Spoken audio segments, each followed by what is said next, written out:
Friends, welcome back once again. मैं सचिन दीक्षित आज के आपके सामने फिर एक नई वीडियो के साथ। आज मैं इस वीडियो में आपको कंजंक्शन के बारे में बताऊंगा। कंजंक्शन को कनेक्टर भी कह देते हैं।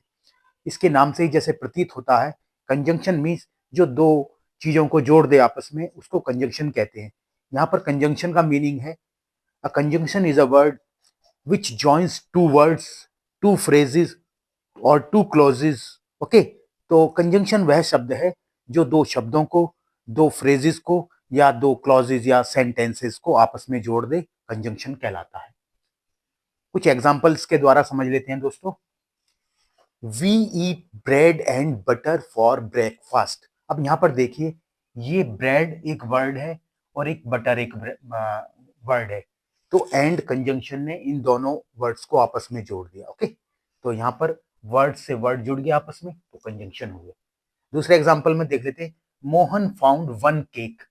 वन केक एक फ्रेज है, and the last sandwich in the kitchen. तो ये वन केक और द लास्ट सैंडविच, ये दोनों फ्रेज हैं, इसको आपस में एंड ने जोड़ दिया, तो ये भी हो गया, फ्रेज से फ्रेज को जोड़ दिया इस कंजंक्शन में। Mohan found one cake and the last sandwich in the kitchen. Okay, यहाँ पर फ्रेज से फ्रेज जुड़ गए कंजंक्शन के द्वारा। तीसरा देख लेते, Ram is cleverer than I am. Ram is cleverer, ये एक इंडिपेंडेंट क्लॉज है। इंडिपेंडेंट क्लॉज वो होता है जो केवल, जो अपने आप ही एक सेंटेंस का काम करता है, उसे किसी और चीज की जरूरत नहीं होती। और जबकि यहाँ पर ये डिपेंडेंट क्लॉज है, आई एम, इसको हम इंडिपेंडेंटली यूज नहीं कर सकते। ठीक है, तो इसको कौन जोड़ रहा है? देन जोड़ रहा है। ये इंडिपेंडेंट क्लॉज और ये डिपेंडेंट क्लॉज, इसको किसने जोड़ दिया? देन ने। ठीक है, क्लॉज से क्लॉज जुड़ गया आपस में, तो ये भी एक कंजंक्शन हो गया। एक और देख लेते हैं एग्जांपल दोस्तों। I was feeling tired so I went home. ये इंडिपेंडेंट क्लॉज है, क्योंकि ये इंडिपेंडेंटली यूज हो सकता है, एक सेंटेंस के रूप में पूरा यूज हो जाएगा। I was feeling tired.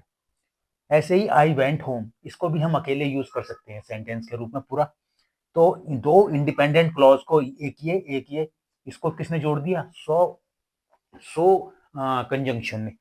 और एक चीज और आपको मैं बता दूं, जब दो इंडिपेंडेंट क्लॉज आपस में जुड़ते हैं तो पहले वाले इंडिपेंडेंट क्लॉज के बाद में हम कॉमा लगा देते हैं। ये ग्रामेटिकल रूल है दोस्तों। ओके, यहाँ पर जैसे हमने लगा दिया है, पहले वाले इंडिपेंडेंट क्लॉज के बाद कॉमा लगा दिया है कंजंक्शन से पहले। अच्छा, ये आपको समझ में आ गया होगा। अब देख लेते हैं इसके टाइप्स।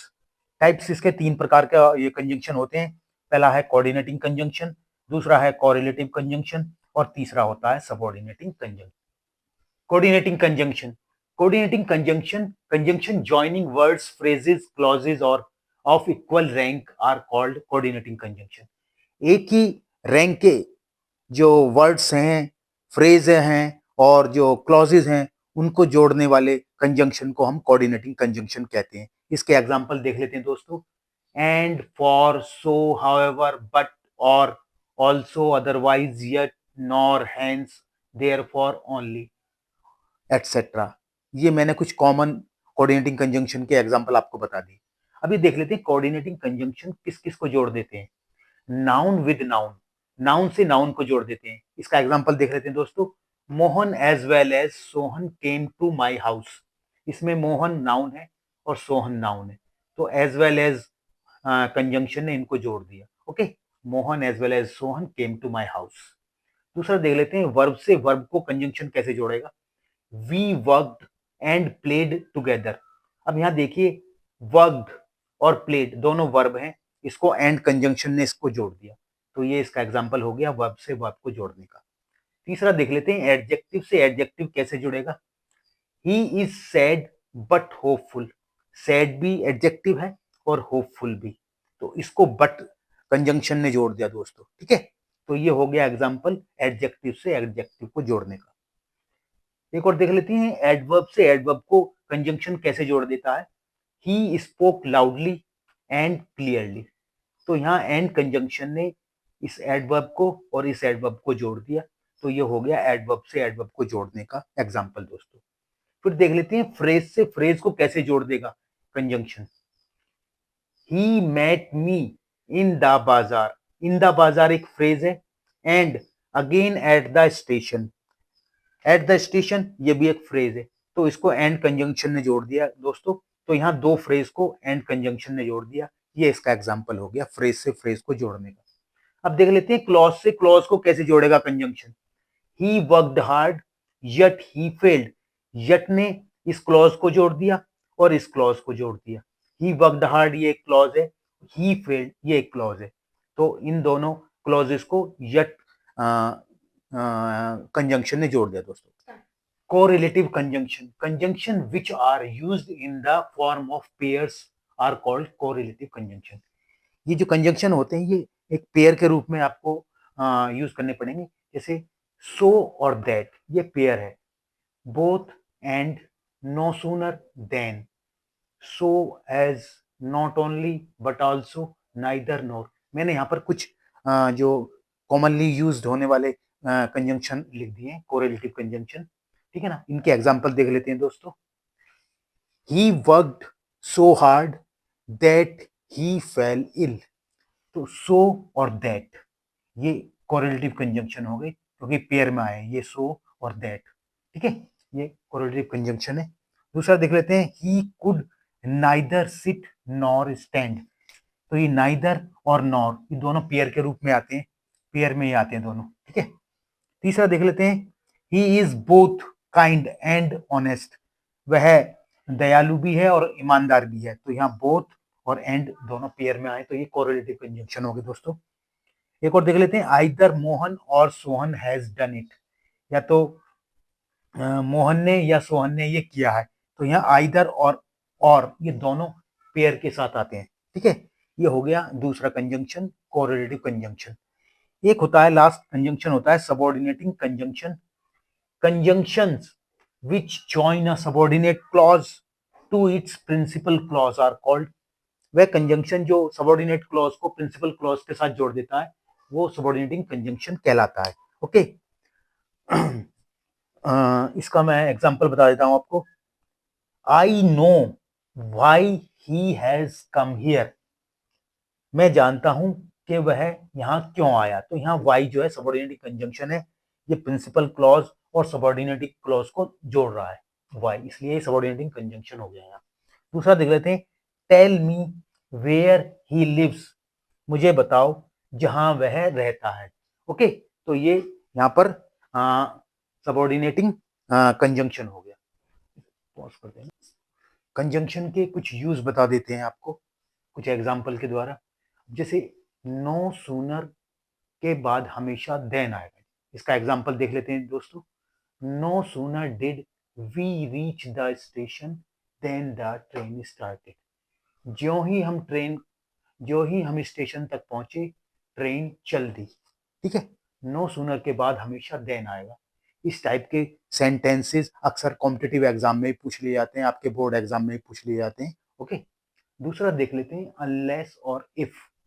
अनलेस का मतलब होता है इफ नॉट, ये एक नेगेटिव रूप में होता है अनलेस, अनलेस के बाद नॉट लगाने की जरूरत नहीं होती दोस्तों। जैसे इसका एग्जांपल देख लेते हैं, अनलेस यू वर्क हार्ड, अगर तुम कड़ी मेहनत नहीं करते हो, यू कांट पास, तुम पास नहीं हो सकते, ओके।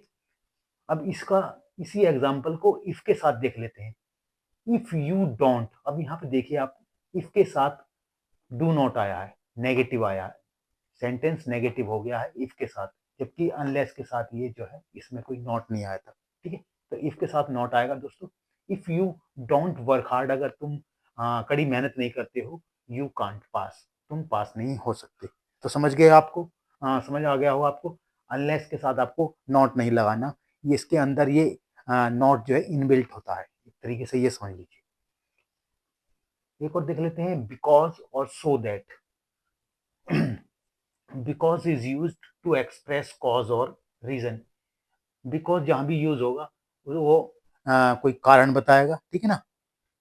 और सो दैट जहां भी यूज होगा वो एक उद्देश्य बताएगा, कोई पर्पस बताएगा।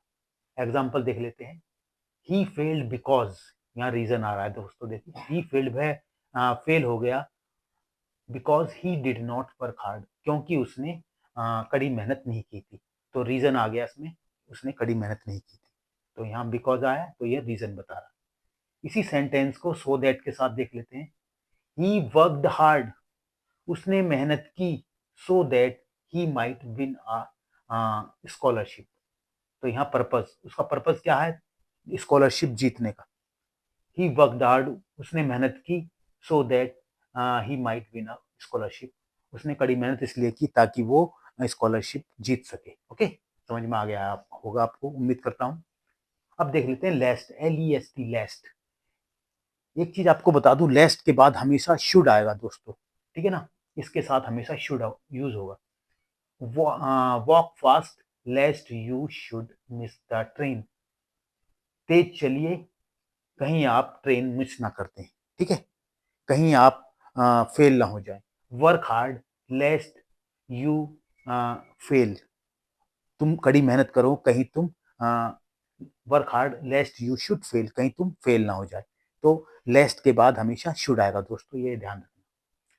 सिंस को देख लेते हैं, always followed by the verb in the past indefinite tense, since के बाद हमेशा पास्ट इंडेफिनिट टेंस की फॉर्म में वर्ब आएगी। इसका एग्जांपल देख लेते हैं। 2 months हैव पास्ड, 2 months बीत चुके हैं, सिंस ही केम हियर, जब वो यहाँ पर आया था। ओके, तो ये ही केम हियर, ये पास्ट इंडेफिनिट की फॉर्म में है verb. Okay, came past indefinite की फॉर्म में है।